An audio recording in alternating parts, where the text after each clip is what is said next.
Good evening, and thank you for joining us for this evening session of the Growing Brain, Unit 7. My name is Natasha Erise. Along with my colleague Anna, we welcome you to this evening session. We know that there's a lot of other things that you would rather do on a Monday, but you choose to spend it with us, and we do not take it lightly. We appreciate you joining us. At this time, I'm gonna talk a little bit about myself. For those of you who've been with us, you know that again, my name is Natasha Erise. I've worked in the early childhood field for the past, over 15 years. I taught Head Start and VPK classrooms. I worked as an infant and toddler specialist, which was really provide teacher's assistant to teachers in the classroom and implementing curriculum and so forth, and quality curriculum in the classrooms. Currently, I am a quality and education coaching specialist for the Early Learning Coalition of Broward, and welcome. And a little bit about myself, during my spare time, I like to sing. I pass it on to my colleague that she will introduce herself. Thank you, Natasha. Yes, welcome everyone tonight, and we absolutely thank you for being here. Hopefully, tonight will be a very engaging evening with lots of information for you on play. So a bit about me. My name is Anna Avalos Atkinson, and I also have been in the field for a little bit, over 30 years in some capacity. I have been in the classroom. I've had some supervisory roles as well. And I also am a coach for ELC Broward. And I love supporting my providers with their interactions with the children in the classroom. So hopefully tonight's session will be, as I said, informative, and it'll probably recap some prior knowledge, some things that you already know about play, but hopefully we'll share some new information with you that'll help you in engaging and supporting the children in your classroom. So welcome again. Sit back and relax. Yes, and thank you, Anna. And for you who have joined us in the past, you know that before we move on to the training, we always have a quote in the middle of our picture to really reflect the training of the day. And today's reflection is that play is the highest form of research by Albert Einstein. We ask that you think about this quote as educators, as caregivers, that we understand that when children are playing, they are researching, they are learning about the world around them, they are learning about the environment, the objects that they are playing. So they are researching through what they are doing. Okay.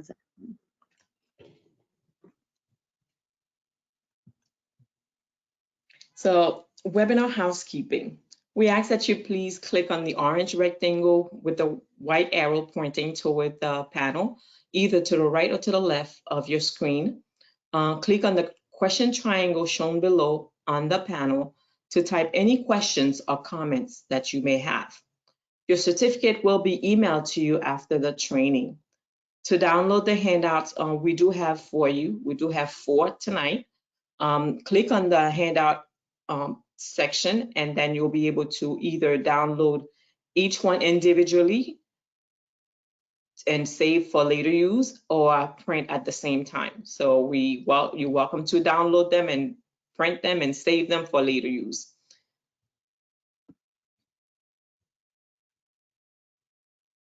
Attendance and credits. All ELC trainings are for in-service hours only. Your training certificate will be emailed to you within 24 hours after the conclusion of this webinar to the email address you've used when registering for this session. In order to be marked as attended, you must log on to a computer or download the GoToWebinar app on your phone. Just calling in does not register your attendance, and you will not receive a certificate or be marked as attended. If you cannot see us, we cannot see you. Upon registering for this webinar, you receive a pre-test of 5 questions. Upon completion of this webinar, you will receive a post-test of 5 questions along with a training evaluation of 5 questions. We ask that you please complete them and then your certificate will follow. 0 to 3. 0 to 3 have been in existence since 1977.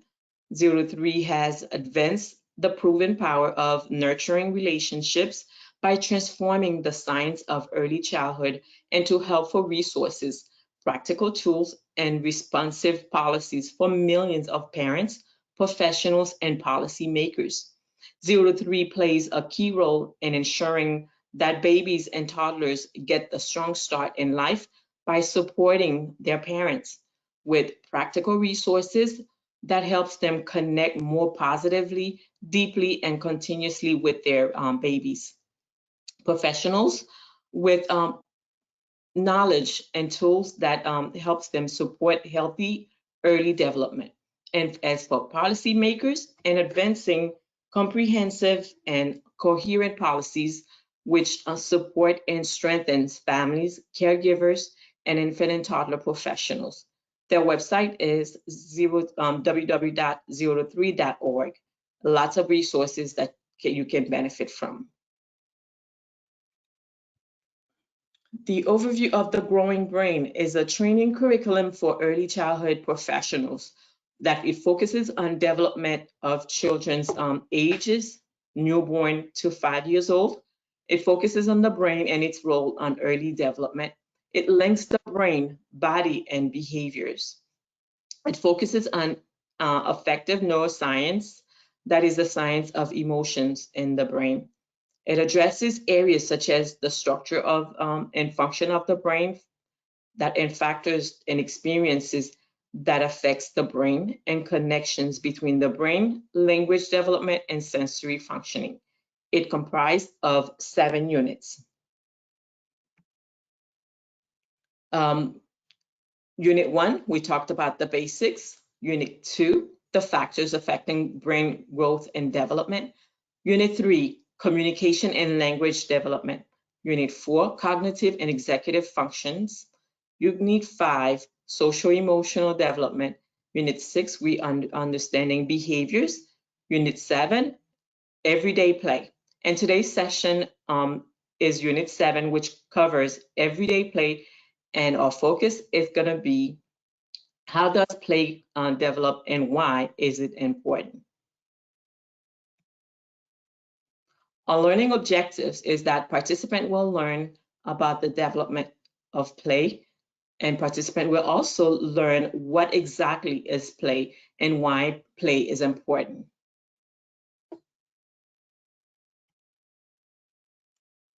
Now, our reflection activity for today is a reflection activity that we ended with the last time we were together. And the quote on that reflection, it says, when children's problem behavior persists despite rules and consequences, it often means that they do not have the skills to cope with the challenging situation. We must either change those situations or teach better coping skills, by Jeb Baker. So when we ended our last session, we asked that you reflect on that quote. And then the questions were, what is it? What did it do to you? What did it mean to you? And what does it apply to your practices? Did it apply to your practices? What did you change in your practice to reflect that? Please share with us what is it that it did for you in the chat for a few examples with us. Did it reflect on your strategies that you use to support children behaviors in your classroom? Or are you working on it? I know sometimes we do get told, but we don't apply them yet, but we do have, are you working on implementing something like that to change when we see children struggle? What do we do? Okay.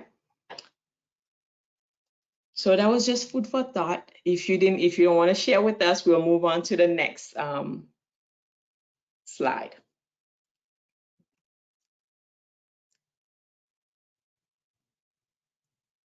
And to begin, we're going to start with a poll.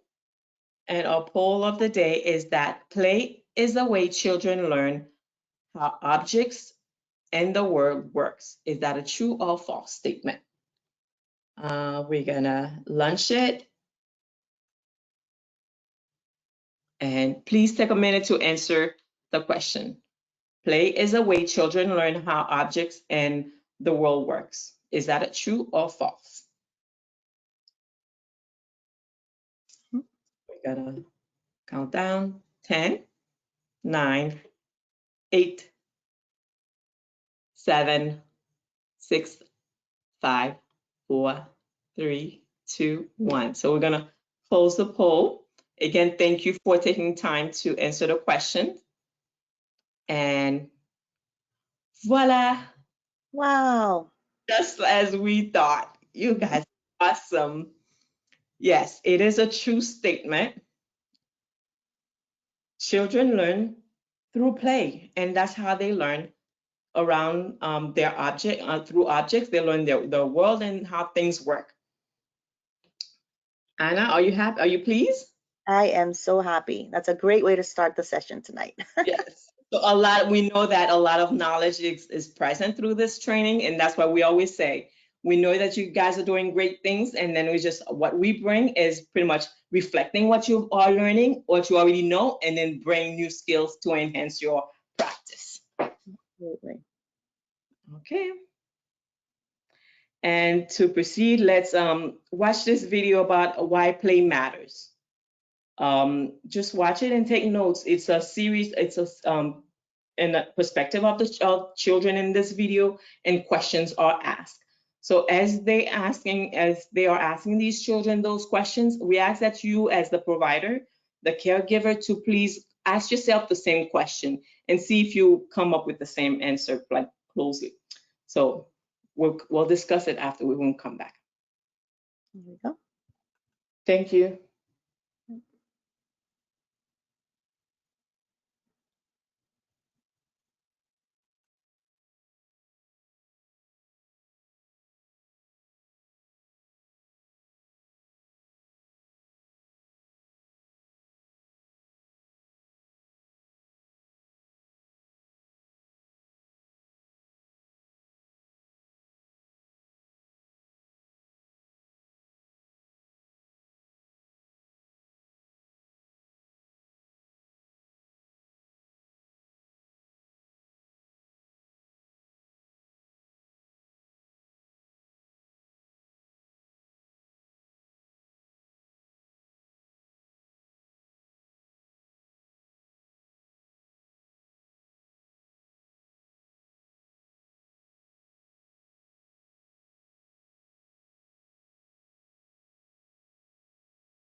That was an interesting video, right? And Yeah. the question was, why play is play matter? And the kids, they answer those questions honestly. So those questions were asked, and they shared they like what they like to do, sliding. They like to one said that I like to play on the monkey bar. So giving different ways that they want to play, that when they play, they have fun. And the questions were like, okay, why is it so important to play? And then it's so ironic that they say most of them said to make friends, to play together. So what else did you caught up watching this video? Did the answer that the children gave, did that relate to your own answer as to why is it that, is it that they want to gain from playing? Um, and I like the one that when the little girl is asked, what if there was no opportunity to play? How would that make you feel? And you could have seen her face, right, Anna? Yes. She's like, it wouldn't be fun, right? It wouldn't be fun No. at all. Yeah, the kids would get squirmy, she said, and it wouldn't be any fun, you know. We have a participant that shared that it looked like they were having fun on the video, right? Because they were engaged in Yes. play. Hmm. So absolutely, that emotional feedback, the participants said. So yeah, and you know, it's interesting, if I may, Natasha, Go just share ahead. that, you know, they see play as an important part of their day, right? Yes. They, you know, one said it's important for exercise, the other one said it's healthy, it makes you healthy, you make friends, you share. The other little girl says she likes painting because she gets messy. And so they all have their own interpretation of what play is, but they all know that it's important. And To just as a note, you know, which we will be discussing in tonight's session, you know, all those, you know, you can incorporate all those different skills that are taking place, right, when children are playing. So this is a great way, I think, to start off the session tonight. exactly. Thank you, Anna, for sharing. So we'll take it to the next slide. That is, we're gonna play ourselves. Let's play. So we're gonna start an activity, and I would like for you to imagine that you are, we have a container of with Play-Doh, a container of Play-Doh with one utensil. And then you're beginning to play with that one container of Play-Doh with one utensil. Now, 3 minutes within the play, I've provided you with a basket of, I would say, animals. And then go ahead and continue playing. Again, see how that, what are you doing? Bring that into your imagination. And 3 minutes later, I've asked you to pair with someone next to you to play. So you notice that there's different ways that are being played right now. You played alone with the Play-Doh, and then I've given you objects to play, and then playing with a pair. Now, let's share with me and Anna in the chat box. What is it that on the first scenario with you and the Play-Doh, what did you feel? How did it go for you playing with just the Play-Doh and one object? What did you what it is that you could have done with it? What did you do with it? Did you mouth it? As a kid, did you mouth it? Did you bang it? What did you do? Did you press it? Did you create a ball, a rock to throw? What else did you do? Please share with us. Is there anything else that has been listed on? Squeezing, Squeezing. mhm, pressing So down on it, yes, making the print, I guess, the fingerprint. mhm, um, mashing it together. Okay. Now, thank you for sharing for with this object, with playing with the Play-Doh with the one object. Now, what did you create when we moved to the with the animal? How did it change your play?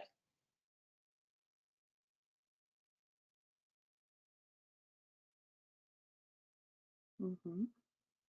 Okay, somebody said they were able to create more with the objects, Making a house for the animal. making a house, build a house. Somebody Mhm. also said. Made food and bowls for them to eat. That's cute. Yeah. Yes. Mhm. Spaghetti, making spaghetti, making meatballs. And how did it change? How did it evolve when you started playing with your friends, with the friend that I paired you up with? Mm.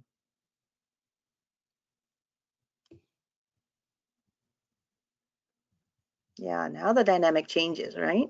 Yes, it changed. So you played with your friend and then you Mhm. created together, Sharing ideas, sharing ideas, uh, take commenting, turn. share. Yes, share. Very good. Commenting on each other's work. Yes, and how about looking at what my friend is doing and then bringing my own ideas? Mhm. It's okay that it's not cheating. Excellent. Right? Yeah, it's okay because sometimes it takes other people's ideas to provoke your own ideas, right? So it provided you with, oh, she's doing this, let me do that. Mm-hmm. Very true. Yes.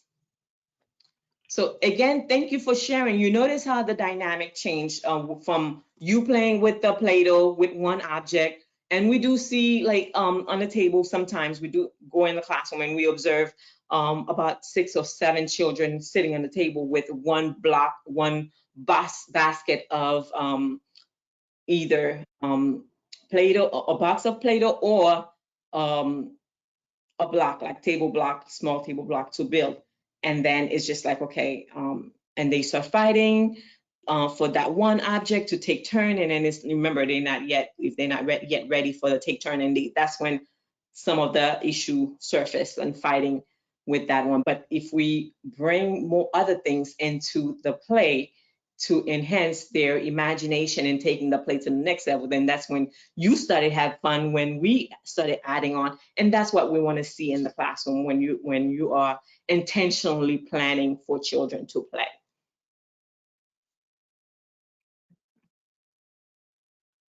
So this activity helped us to see how play helped children to develop key skills in all developmental domain: cognitive, language, social, emotional, and physical. It also we stated when we started with the sensory, the touching of the Play-Doh. Then we added complexity to the play by bringing in the utensil, and then the symbolic is the ability to really pretend play and creating pretend play animals, and finally introducing the aspect of pairing up with peers. So now we're going to unpack all this by exploring what defines play, the stages of play, and how play is crucial for the developmental of all domains of children development. And it will all start with the brain.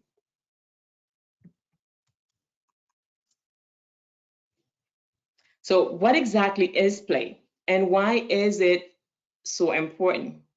Children learn about how the world works, right? Other people, and solving problems through play.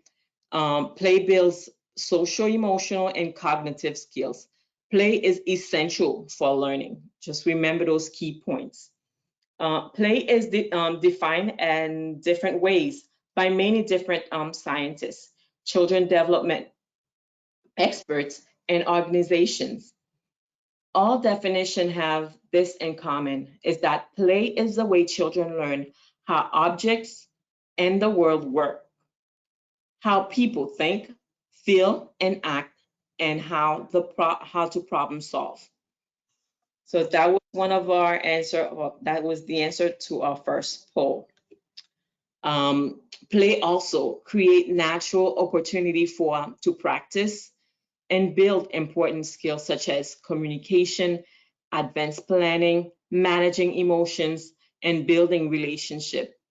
Develop logic and critical thinking skills, and build creativity and imaginative, pretty much everything and a child need and to be successful socially and academically.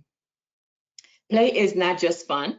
It is critical. It is the critical aspect of a child's overall learning and development.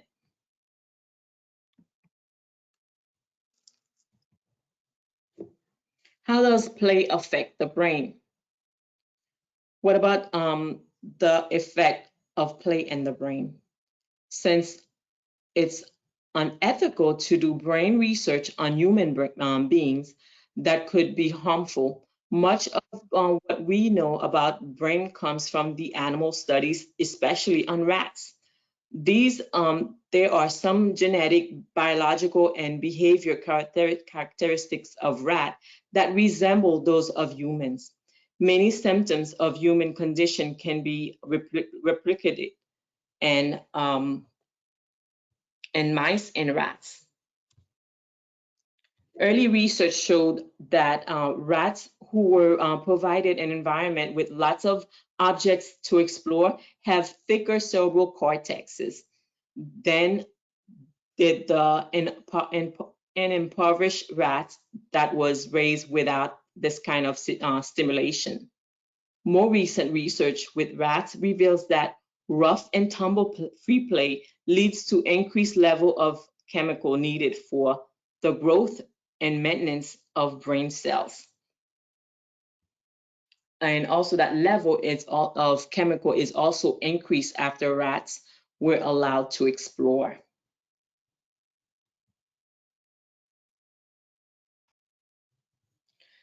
We're going to watch this video, and the title is The Importance of Play. And please, through this video, take notes and see, and it's really going to recap the things that we have gone over so far, but it will provide you with the different types of play, and just take notes, and when we come back, we'll talk about it.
Thank you, Anna.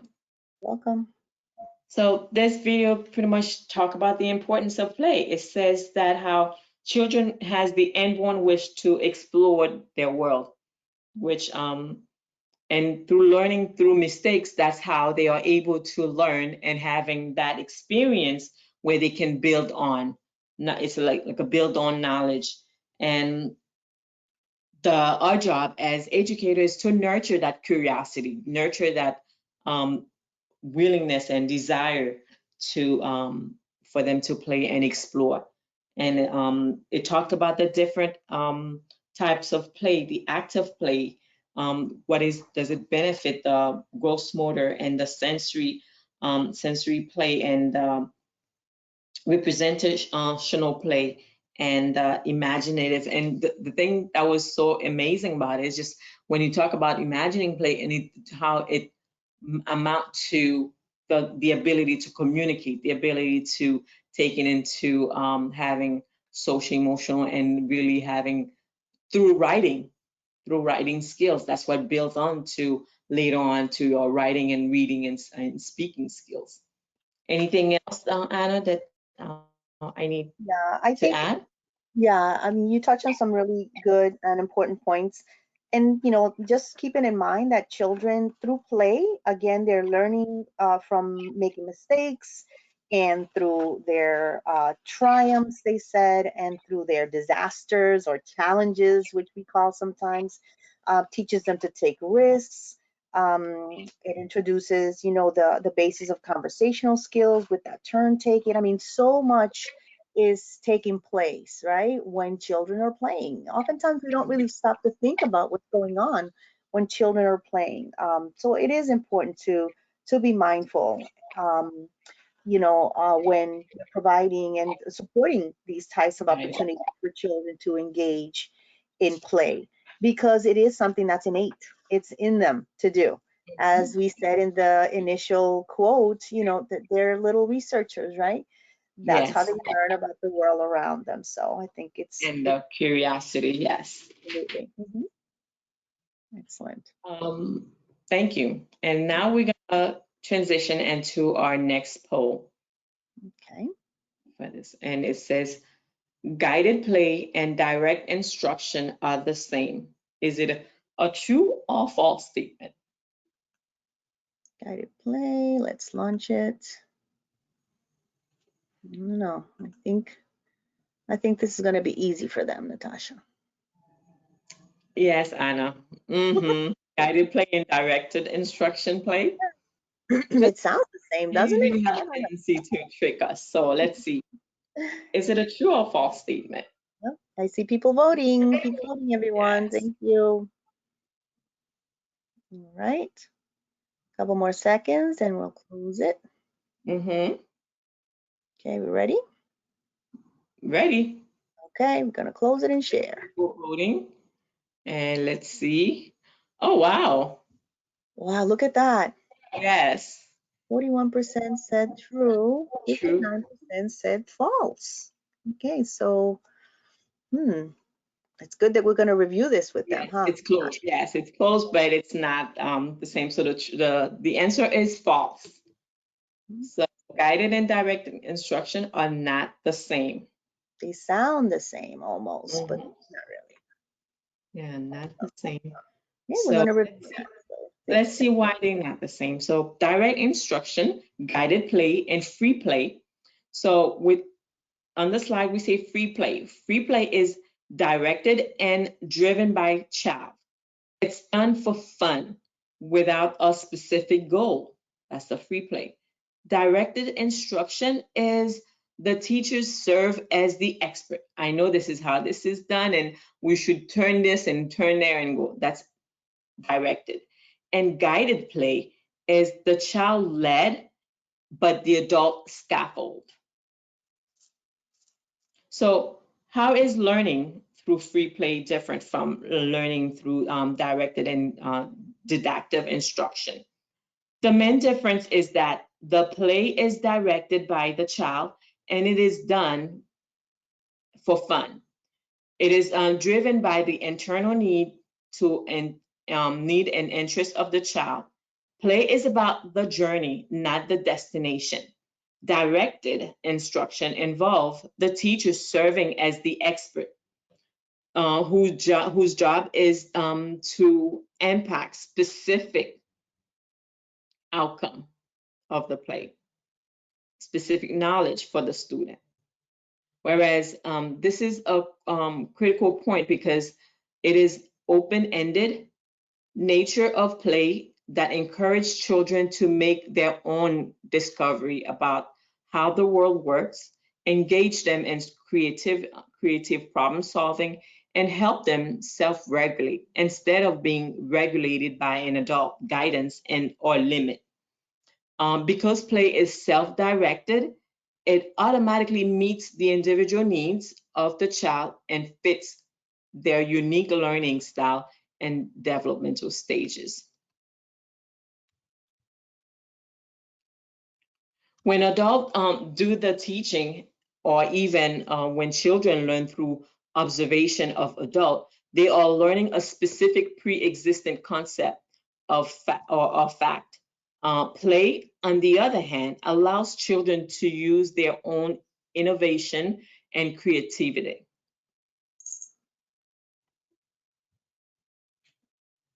However, guided play, which we will talk about later on further, is that it is important for children's learning. It involves adults following the lead of the child, but also participating by providing materials, scaffolding, and prompt to assist children's learning. The adult follow this child's lead, but also provide scaffold to extend and expand the child's play with a learning goal in mind.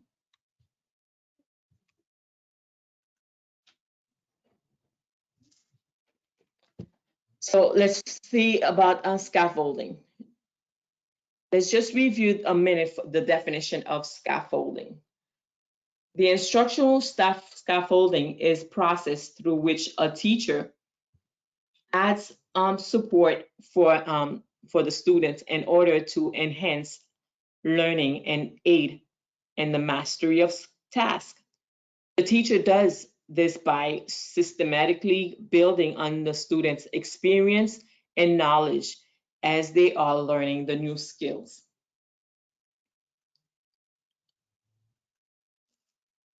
What is scaffolding in child's development? Scaffolding has become a key concept in education. It is the framework to describe an adult supportive role in children's learning.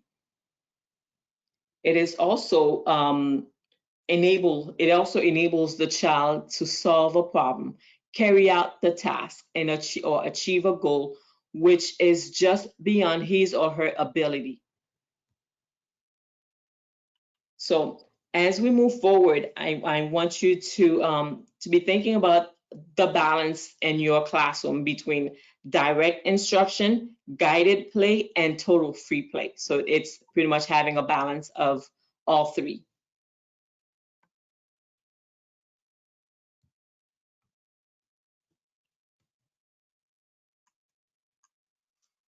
So let's see about the stages of play. Sensory, functional, early symbolic play, and dramatic play. Each stage is driven by, and at the same time, build on the child's growing brain. So we know it starts from infant sensory motor skills and having to explore, and it moves to functional, and then early symbolic at early age of like early toddler, and then move on to preschoolers. Preschoolers had fully developed the dramatic play skills and still growing. The areas of the brain activated by play. Now, we're going to ask a question. As you are look at this image on the slide, can you tell what different region of the brain are activated during a different stage, during different stages of play? So we ask that you please share with us as children are playing in those different stages we just talked about, what are the areas of the brain that are activated?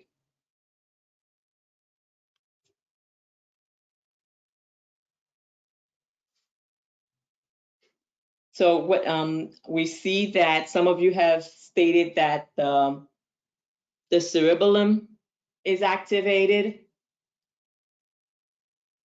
the frontal cortex, The cerebrum. the cerebrum, Mhm. the frontal lobe. And I can say that all of you are right.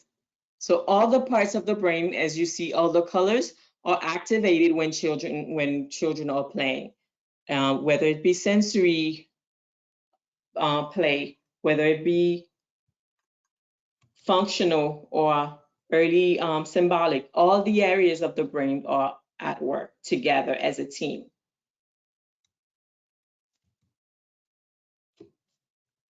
Okay, so are we ready for a third poll? You ready? Ready? And remember, Anna is the one that created that one. I'm going to put you out there, Anna. So Oh, thanks. she Listen, just I it's know, true, yes, we know it's Monday night. We know that it's been a long day, but you know, our participants are always on the ball. So I know exactly, that yes. all. Challenges, yes, we challenge you. Here we go. I'm gonna launch it. The following is not a stage of play. Mhm. Pick one, please. And also, Natasha, we forgot to mention that if they cannot, if they don't have the ability to vote on the screen, that they are welcome to put it on the chat box. On the chat, yes. Thank you for reminding me. So is it sensory? Is it functional, dramatic, symbolic, or social emotional? Which one is not? So we're gonna count down to Lots 5, of voting. Lots of 4, voting. 3, 2, 1, and we're gonna close the poll. All righty, we're going to share.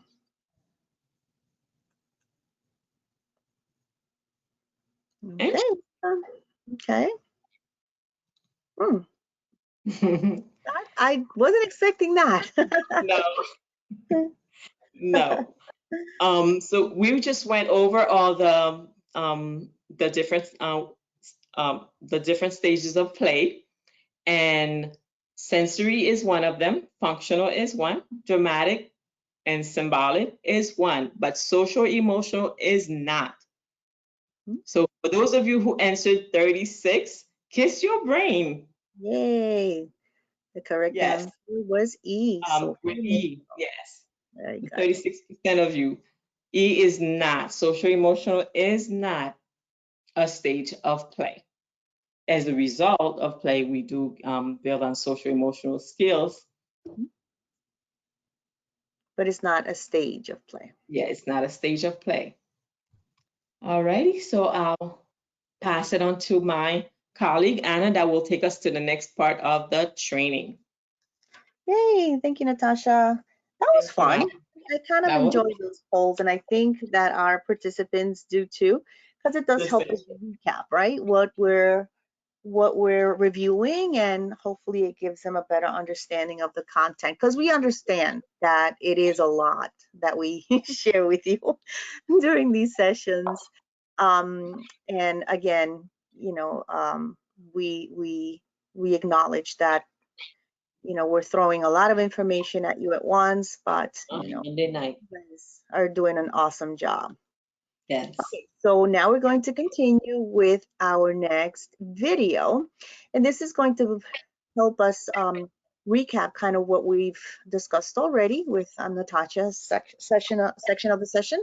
And then so now this video is called The Importance of Play in Early Childhood Education. And take some notes and we'll talk about it on the other side, okay? Share it. Importance of play. Here we go.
All right. So lots covered on that video, right? Lots that we've already reviewed with Natasha, and some of the information that I will be reviewing with you now. So what are some of the things that you saw there, that you heard? Okay, so definitely some benefits of play. We learned that it's educational, right? It helps with social skills, and it's also therapeutic. Therapeutic benefits in play? Yeah, Mm. yeah. And definitely, it said also that it can influence school success through direct, indirect, and adult mediated effects. So we are actually building that foundation for those skills, right? For reading and writing. And I think we've touched on this in other units. Yes. So we are, providing children with those opportunities to socialize with their peers, learning to negotiate, communicate. So language is in there. Um, it allows them opportunity to navigate through challenges and difficult situations, right? So it allows them also to navigate through stress. So I think that's an important part also, right? Or trauma even, or even some family conflicts that might be happening. That's why it's so important for us to engage with them through different play activities, right? And to be aware and monitoring and observing and documenting those observations we make of the children as they're playing and interacting with their peers and with us. It helps us, it kind of sheds a new light, right? To what they're going through, again, because they can't express themselves in a way that that we would as adults about what's going on in their lives and what is affecting them in different ways. So of course play is spontaneous, and and it's innate, as we said earlier. So it did mention about the different stages of play, so we're going to talk about that moving forward. Anything else, Natasha? Did you catch anything else You that I covered it covered mentioned? pretty much everything. It said the 5 essential characteristics of meaningful play, and then it went into detail. Yes, you covered Yeah, everything. yeah, exactly. Exactly. So just a good segue into the next section of our training tonight. Yes. Awesome. Thank you. Okay. So let's talk about sensory exploration, right? So between birth and 12 months of age, babies play using their senses, touch, taste, and smell, to understand how objects and people work. We already stated that right in the beginning. Play at this stage involves mouthing, banging, shaking, and gazing at objects. Babies are learning about the outcomes of their actions. What does the ball do when I roll it? What happens when I throw it? Every baby is different. Each experiences and processes information from his or her senses differently. Babies are all have preferences for different textures, sounds, smells, tastes, and movements. It is important for adult caregivers to provide a range of objects and experiences and watch to see how each baby responds. Your observations provide very important information about a child's preference and learning style. Okay.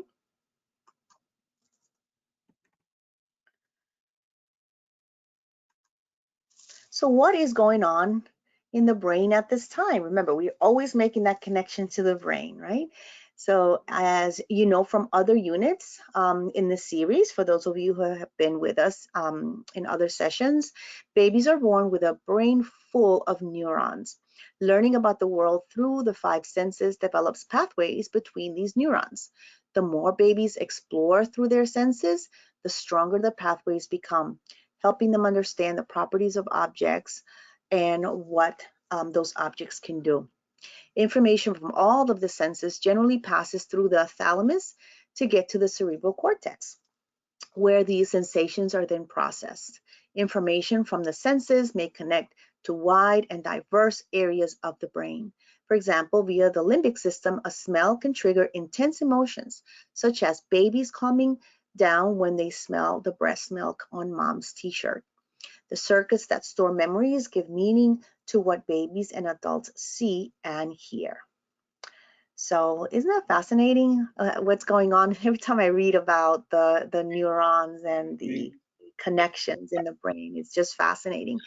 So let me ask all of you, what other ways have you seen babies engage in sensory play? So we gave you the example of the baby calming down when she smells something, and how they react. What are some of the things that you see babies do if you work with babies? So the baby looks at the ball, she rolls it, she's wondering what happens when I roll the ball, what happens when I throw it, what happens when I drop something, what happens when I grab something, right? Tasting, somebody said taste, Yeah, absolutely. And so, mouthing. right, so they're starting to make those connections, right? Yes, they react to your smile and smile back. Absolutely, right? Um, yeah, when you pick them up and the baby stares into your eyes and you're looking at each other, that physical proximity, that eye contact. When you lay the baby down for tummy time with toys and the baby starts to reach for them, right? So using their senses when the baby mouths something in his hands. So absolutely. Thank you for sharing. All right, so now let's take a look at functional play. Functional play involves a child using one or more objects in the way that they are intended to be used, such as talking on a toy phone or sweeping with a child-sized broom. This stage typically starts around 15 months old and lasts up to about 24 months old. This is a good example of how children use the existing knowledge they have about the world as the basis for their play and discovery. Remember, little ones are watching our every move, listening to our every word. So they're Mhm. pretty much imitating, right? They're copying what they see us do. So they're using that prior knowledge and existing knowledge. They know that a broom is for sweeping and perhaps decided to sweep up the balls that have fallen out of the ball pit, which is a sign of emerging creative thinking skills. So again, let's connect it to the brain. The part of the brain that toddlers are using during this time is the cerebral cortex, which processes the information that children take in through their senses to form ideas from the properties and functions of objects. So the limbic system, especially the hippocampus, is also involved. It is responsible for forming memories of how these objects work. So that's the memory that they use. They recall on that memory to, engage in play and using materials. The cerebral cortex continues to develop throughout childhood. Seeing examples of functional play during this time period is one sign that the cerebral cortex is actively developing, and it will continue to develop throughout the baby's childhood. So, thinking about functional play, what are some ways that you've seen toddlers of this age group between 15 and 24 months old, how have you seen them engaging in functional play? What are some examples? We gave you the example of the child using the little toy broom for sweeping, as they've seen us do, and mom and dad do. So what are some of the other things that you've seen? They use the iron in the house area, right? Or they brush the stuffed puppy's hair with a brush, right? So they are recalling and using that memory they have gained from experiences of observing us and their peers on how to use those objects. So definitely we see that the cerebral cortex is actively engaged. And someone shared feeding a baby doll. Yes, absolutely. So feeding the baby doll is a perfect example, right, of how that child is making those connections and knowing that the little baby bottle, goes into the little baby's mouth. Excellent. Very good. Thank you for sharing.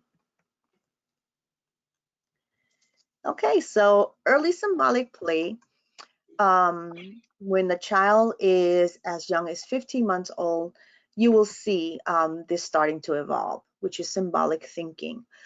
This means that children understand that an object can be a symbol for something else. For example, children at this age understand that a baby doll represents a real baby. You might see a toddler hold a bottle, as our participant just shared, up to the doll's mouth. Cover a stuffed bear with a blanket or make a sound as she moves the car back and forth across the floor. So as children make the link between an object and what it represents, they are using areas of the cerebral cortex, especially those involved in thinking, language, and problem solving. So again, they're processing that information, they're understanding, what items represent. They are symbols for something else. We see this. It's amazing, Natasha, how, we see little ones playing in the house area, right? And we don't often stop to think, how their little brain is processing that information. Yes. Fascinating. All right, everyone. So we're going on to our next poll, and we're going to ask you to respond to this. Choose either true or false. And the question is, the brain connections in the prefrontal cortex are not activated during imaginative play. We just went over that. Hint, hint. Okay, here we go. All right, let me launch the poll. Brain connections, prefrontal cortex, and we're going to launch it. And please respond. All right. Ooh, lots of people voting. Lots of people voting. Keep voting, please. Doing great. You guys are awesome. Boy, they're on the ball, even at 8 o'clock on a Monday night. What? What? I'm telling you. This is Growing an brain. awesome group. Yes. The brain is growing tonight, huh? Here we go, everyone. All right. Thank you for voting. We are going to close. Ready? 1, 2, and 3. Let's share. Okay, what does it look like, Natasha? Tell me, what's going on? 74% have voted B to be false. The answer to be false, and we do have 26 who has stated it's a true statement. Okay, so we kind of just went over how those connections, right, in the prefrontal cortex are actually activated during imaginative play, during that creative, Part of the brain, yes. that creative play, right? That that children are kind of engaging, and we said that it is important, those neuron connections that I showed, those neuron pathways, making sure that the more they explore through their senses, the stronger those pathways become. And so, it's helping them understand those properties of different objects and what they can do. So the answer is false, right? The prefrontal cortex is absolutely activated during cognitive play. Okay. Remember, that's the cognitive part of the Mhm. brain, reasoning, Mhm. executive functioning of part of the brain, yes. Correct. Very good. Awesome. Well, thank you all for sharing. Okay. Just keep going. All right. So let's look at imaginative play. Let's look at what goes on. Look at all these pictures, everything that's taking place, right? Symbolic play, representational. So it's not surprising that imaginative play flourishes during the period when connections are building in the prefrontal cortex and children's executive functioning skills are developing at a very rapid pace. So each of these developmental achievements involves common characteristics. One, the ability to make and carry out a plan, also to engage in problem solving and correcting errors, such as when a child steps out of their role, right, when they're role playing, to inhibit impulses to act outside of the script, to remember what each child's role is and the direction of their script, and to have the cognitive flexibility. And some of you who have been with us before will remember this term, which means that children are able to adapt to changes. So in this case, they have cognitive flexibility to adapt, for example, to a storyline, in and taking it in different directions, right? And so, it's just interesting to keep in mind everything that's going on in their in that thought process, right? When we see them engaging in symbolic play, and how we see them engaging in more complex pretend play, and then as they grow, it becomes more more complex, and more engaging and more involved, right? So just think about that. Think about how, that pretend play and that imaginative play looks like in your classroom. Okay, so dramatic play is from 24 months onward. Okay, so children enter here a more complex stage of symbolic thinking, where they can now imagine that an object can be a stand-in for something it has little or no resemblance to. For example, a block becomes a phone, or Play-Doh balls serve as cookies. So between this stage, dramatic pretend play begins to emerge as children string together several sequences of play to tell simple stories. They might now feed their bear, brush his teeth, read him a story, and put him to bed, right? So sequences, right? So based on their own experiences, remember. They may use a wooden spoon from the kitchen to be a fishing pole and sit at the edge of the couch waiting for a fish to bite. Children build on their ability to use objects as props during play. So they may take a cardboard box and pretend it's the bath for their baby doll, or use a pillow as a pretend birthday cake. So at this stage, children's pretend play becomes even more complex. They start to take on different roles. A child may pick up a purse from the dramatic play area and pretend she's going to work like mommy. And this is also the time when children play more interactively with their peers, developing stories together, with each taking on different roles. And this involves a range of social skills such as cooperation, compromise, negotiation, and yes, also empathy. So between 42 to 48 months old, children develop simple stories using inanimate objects such as action figures and plastic animals that are assigned personalities and tasks. The child has the character talk to each other now. The characters are now having conversations. Children may make up a whole story about their trains, finding a place to eat and sleep, and they may use blocks to build a station for them. From 49 to 60 months old, now children's imaginations have developed to their point where they don't even need props. Children will develop more elaborate stories in which each child takes on specific roles. For example, one child is the mama bear and the other is the baby. The play sequence becomes longer and are more integrated and have a beginning, middle, and an end. Also at this age, thanks to growth of the limbic system, children will add details from their memories, remember, to include in their pretend play. For example, children who are pretending to visit the doctor may talk about getting a shot and then getting a sticker for being brave, again, based on experiences. Children will also correct the behavior of other children if they act inappropriately, and will monitor their play activity according to a plan or the script that they came up with, right, that they agreed on. So lots of, this higher order thinking skills taking place during play in this stage.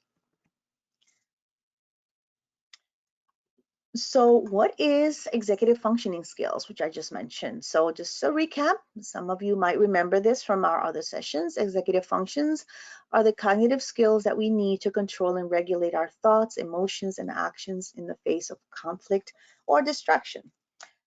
Just you remember that there are three categories of executive functions. One would be self-control, which is the ability to resist doing something tempting in order to do the right thing. This helps children pay attention, act less impulsive, and stay focused. Working memory, which is the ability to keep information in mind where it can be used to make connections between different ideas, make mental calculations, and prioritize. And lastly, cognitive flexibility, which I also just mentioned, which is the ability to think creatively in the moment and be flexible to changing events, right? So that involves imagination and creativity and the ability to solve problems. So let's look at the stages of social interaction in play. Okay, so the stages of play describe the developmental sequence of play skills. However, there's another important component to play, which is the social aspect. There are four main stages to describe the ways in which social skills appear in children's play. From birth to 15 months old, babies engage in what we call solitary play. This means they play independently, and you'll remember this from one of the videos we saw earlier. And the babies are not yet able to play with other children. Of course, babies do engage and play with adults who provide babies with a range of objects to explore and follow the baby's cues to keep them engaged. Between around 15 months old, rather, babies engage in what we call solitary play, which means they play independently and are not yet able to play with other children. Of course, again, a parallel play, I'm so sorry. Children play next to each other while engaging in their own separate activities, right? So the parallel is the term, really. They play side by side and they notice each other. They may carefully observe each other, listen to each other, and even imitate each other, but they don't engage and interact. Around 18 to 24 months old, children move to what we call associative play, which means that while children are mostly still playing independently, they often do the same thing as other children. If one puts a fireman's hat, another child will put it on too. So children will often talk to each other using word sounds or gestures during this stage, and they'll start to take turns with objects they both desire, of course, with the guidance of adults. And finally, children begin to engage in cooperative or what we call collaborative play starting at about 30 to 36 months, and all the way up to 60 months and beyond. As described earlier, collaborative play means children are engaged in interactive play in which they are co-creators of the experience, whether it's developing a story they're acting out together or constructing a building out of blocks. Collaborative play involves a range of social skills, such as, again, I mentioned earlier, cooperation, compromise, negotiation, and empathy. And so this type of cooperative play is critical for healthy brain development, as research shows that it causes changes in the prefrontal cortex that build the brain's executive control center, which has a critical role in regulating emotions, making plans, and solving problems. Being part of these complex social interactions requires heavy use of the prefrontal cortex to negotiate who will do what and how in the story that they're engaged in. So this helps prepare children to be successful socially, academically, in later in life. All righty, so we're coming down to the wire, folks. Poll number 5. We're going to ask you to respond or choose true or false to this statement. Children exhibit cognitive flexibility during dramatic play. Yes or no? True or false? What do you think, Natasha? I'll wait. We'll wait and see because, again, I think they're ready for this one. I think that Okay. it is a given. All right, here we go. I'm gonna launch it and choose true or false. They exhibit cognitive flexibility, which is the ability to switch up during an event or something that happens. They kind of quickly switch up, right? During that Okay, dramatic play. 39% of you have voted, All and right. so far so good. You ready 48% to close? of you have voted. Give me about 5 more seconds. Okay. 1,000, 2, 1,000. All right. Okay, you can We good? close now. Okay, here we go. All right, everyone, ready? Ready? Okay. Ooh, wow. Look at that, Natasha. I told you. It's Yes, after you 8 got it. o'clock and Yes. we're still on the ball. Awesome sauce. I love it. Kiss your brain, like Natasha said. Excellent. Yes. The Yes. answer is true. Children exhibit cognitive flexibility during dramatic play. We just reviewed that. Awesome, guys. You guys are on the ball. At 8:20 at night on a Monday. Great. Okay, let's keep going. All right, so this is the last video of the night, and this is a really cool video that I am hoping will kind of spark some thought-provoking questions, in your mind. So we're going to look at the video. Again, it's based on play in early childhood, but it does touch on some very important points on, how we can be a part of the play in early childhood education. So let's launch it and we'll talk about it on the other side. It's called Play in Early Childhood, the role of play in any setting. Here we go.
Wow. Every time I see that video, it moves me. Yes. Yeah, lots going on there, right? It's a pretty lengthy video, but I felt it was absolutely appropriate for our topic tonight. And it's a great way to close tonight's session and kind of get you all thinking about the importance of play and how we as adults, have to step up and be responsible for creating those opportunities, not just by, the regular environment that we offer in our classrooms, but really thinking outside the box. Um, and I think in light of what's going on now with the pandemic, the part about how, towards the end, talking about how play is really therapeutic, is considered a therapeutic intervention to help support not just survival, but thriving through very difficult and stressful experiences and environments. And so if we apply that to COVID and the pandemic and, what our children and families are experiencing right now, just think on ways, that they mention on the video, right? And how creative they were with those outside spaces to help, engage in those interactions. For example, the bus stop, the bus stop display, right? That was that installation, which was like a musical installation that not just like, got children involved, but adults as well. And the little hopscotch, the play, the jumping feet, which was also from the urban think space installation. I thought it was genius, because again, it kind of provokes parents and adults to take children through that process, right? And engage in it themselves, which I think is phenomenal. It also spoke about the importance of engaging families and helping parents support their children at home with play. Because again, we think play is, everyone should know what play is and why it's important. But do we? Do parents really know why play is important, why their children need to play, and how, how many skills they're learning, and how really we are helping them develop all those strategies on, how to collaborate and construct and coordinate and negotiate. I mean, just think of everything that's happening, right? Natasha, what else? What else did you see, Natasha? Yes, I will piggyback on everything you have said. And then this, it's how it says is the strategy to build resilience. And Mhm. that's what we want to build on in children when we think about it, and especially what we, like you said, with everything that's going on right now. And we have to figure out other ways to really incorporate play. Yeah. And not only in our classrooms, but outdoor. And Mhm. since my manager is online, I could ask, can we have a jumping feet going to the office? Mhm. Absolutely. Yeah, think I of mean, different every ways. time I watch this video, that jumping feet is just like, it takes Yeah. me way Take, back. That's yeah. something that I would like to see happen, like when children are coming and they are jumping feet and Yeah. playing along. Yeah. So It, yes, we have to find other ways to really get children, because we know that they want to play. That's their way of learning. So absolutely. implement ways to get them to do so. Yeah. And the video really started saying when we play, we are at our happiest and we can Yes, withstand incredible hardships. So the message really that, I want us to take from this video is, remind us as providers and caregivers to these children, and also, send that message to the parents, how important it is for them to engage in play, because it's therapeutic, not just for the children, but for us as adults as well. So that is something to think about.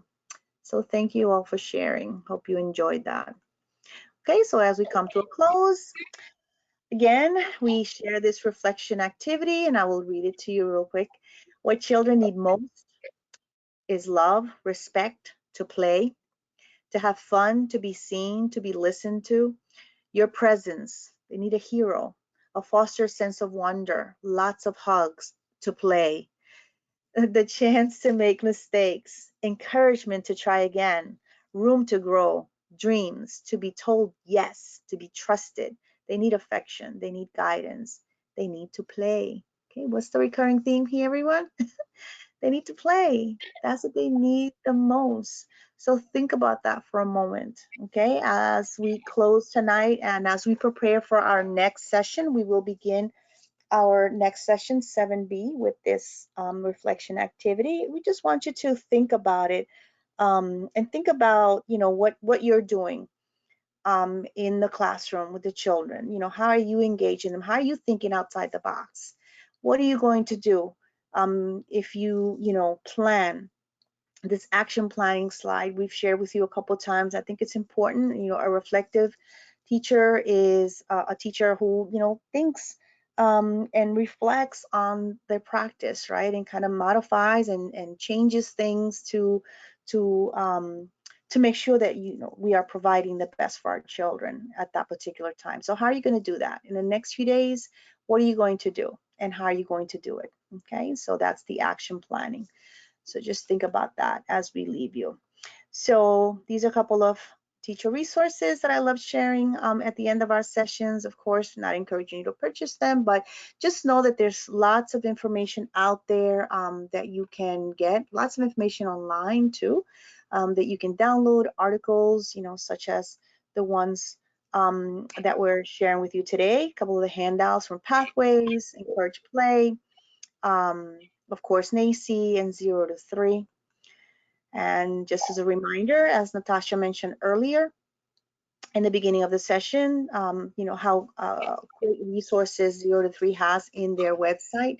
Lots of videos for both providers, caregivers, and parents. Okay, so please log on to 0to3.org for that. Okay, so remember that their certificate will be emailed to you after the training. You will get a post-test with questions and a survey at the conclusion of the session. So please make sure that you complete those. And again, download the handouts if you haven't done so already. There's 4 handouts there, including the first part of the participant guide that goes along with the series of trainings for the growing brain. Okay, share with us. If you have questions, you can always email us. If you have any stories that you would love to share, we'd love to hear from you, how you're incorporating play in a classroom, just to let us know how things are going. So please reach out to us. Questions, comments? If not, we want to thank you. And again, we went over by a little bit, so we apologize for that. Right, Natasha? It's not our Yes. intention, but I know that, we've got a lot of information to share with you during these sessions, and we do appreciate the time that you spend with us. We acknowledge you, we applaud you, all the work that you do on a daily basis with the children. So thank you all. Thank you all for Thank sharing. you. Excellent. So any questions? We're going to stick around for maybe a Notice couple. the brain is playing, Anna. The brain is playing. It's Yeah, horse riding. he's riding his little horsey with his hat and his cowboy boots. Yeah, don't you love it? All right, everyone. Well, thank you again, and please register for our next session. Log into the ELC website to register for the training, okay, for the second half of Unit 7. Right, everyone. Thank you Good so night. much. We hope you enjoyed the webinar. See you next time. Good night. Be safe. Good night. Be safe. Good night, everyone. Thanks, my friend. Thank you, Tiffany. Thank you, Anna. Thank you, Tiffany. All right, Thank you. You're everyone. welcome. Okay. All Is that a right. yes? Are we getting the jumping feet? Yes. Excellent. All right. Logging out, everyone.